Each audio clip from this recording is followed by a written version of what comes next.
Bismillahirrahmanirrahim. Alhamdulillah wassalatu wassalamu ala Rasulillah wa ala alihi wa sahbihi wa man walah. Amma ba'd.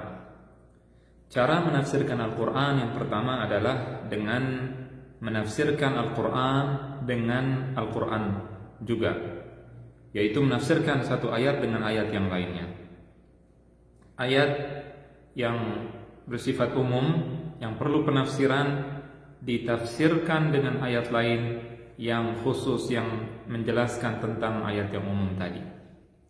Contohnya adalah firman Allah Subhanahu wa taala, misalkan dalam surat Al-Fatihah Allah berfirman, "Shiratal ladzina an'amta 'alaihim", jalan orang-orang yang Engkau berikan nikmat kepada mereka. Kita berdoa, ihdinas siratal mustaqim, berilah petunjuk kepada kami jalan yang lurus, yaitu jalan orang-orang yang Engkau berikan nikmat kepada mereka. Kita tidak tahu siapa yang Allah beri nikmat, maksudnya apa? Apa yang dimaksud dengan nikmat di sini? Nah, namun ayat lainnya menjelaskan tentang orang-orang yang diberikan nikmat oleh Allah Subhanahu wa taala. Siapa saja mereka? Allah berfirman, "Faula wa man yuti'illaha war rasul faulaika ma'al ladzina an'ama Allahu 'alaihim minan nabiyyina was-siddiqina wasyuhada'i was-salihin wa hasuna ulaika rafiqa." Dan barang siapa yang taat kepada Allah dan Rasulnya, maka mereka bersama orang-orang yang Allah berikan nikmat kepada mereka. Berikan nikmat kepada mereka. Siapa mereka ya Allah? Minan nabiyyin, yaitu para nabi, was-siddiqin, dan orang-orang yang jujur, wasyuhada, dan para syuhada, orang-orang yang mati syahid, was-salihin, dan orang-orang yang saleh. Ini ayat ini menafsirkan ayat yang di surat Al-Fatihah. Ini salah satu contoh. Contoh lain misalkan yang mudah juga, ayat-ayat yang menjelaskan kisah-kisah para nabi.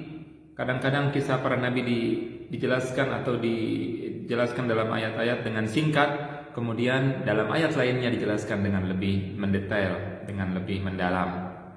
Nah, itu juga mentafsirkan. Yang lebih mendalam menafsirkan yang disebut dengan secara umum.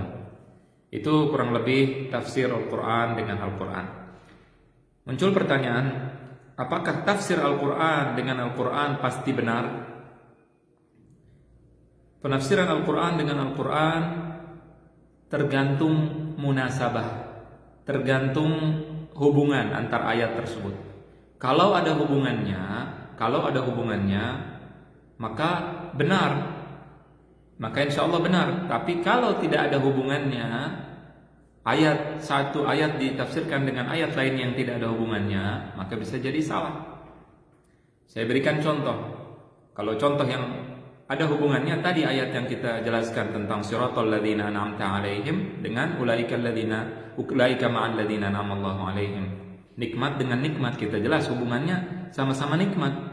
Allah memberikan nikmat, kemudian Allah menjelaskan di ayat lainnya siapa orang-orang yang Allah berikan nikmat. Jelas ada hubungannya. Adapun yang tidak ada hubungannya, contohnya misalkan Allah berfirman, "Ya ayyuhalladzina amanu kutiba 'alaikumus shiyam."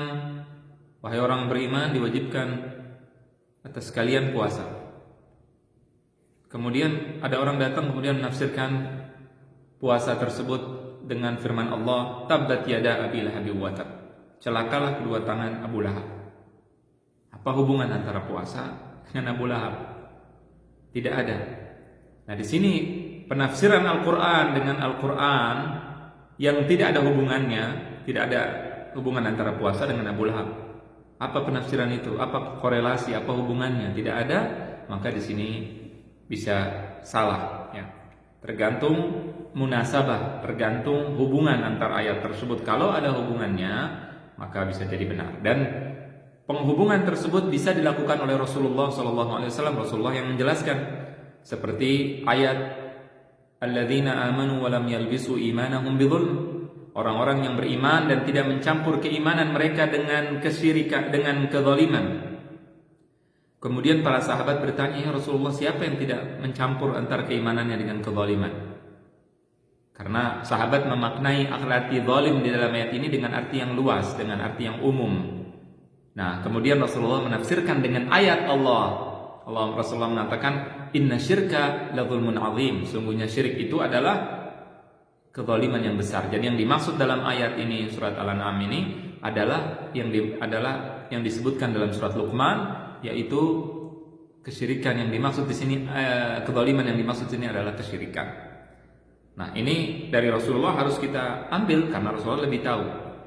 Adapun kalau dari pendapat ulama, maka tergantung hubungan. Kalau ada korelasi, ada hubungannya jelas, maka kita ambil sebagai dasar untuk menafsirkan Al-Quran. Tapi kalau tidak ada hubungannya, tiba-tiba orang seperti yang tadi saya contohkan menghubungkan antara ayat ini dengan ayat ini tanpa ada hubungannya, tanpa ada hubungan yang jelas, maka jelas hal tersebut bukanlah hal yang betul, bukan hal yang benar. Allahu a'lam, mudah-mudahan jelas. Wa sallallahu wasallam wa baraka ala nabiyina Muhammad wa ala alihi wa sahbihi ajma'in.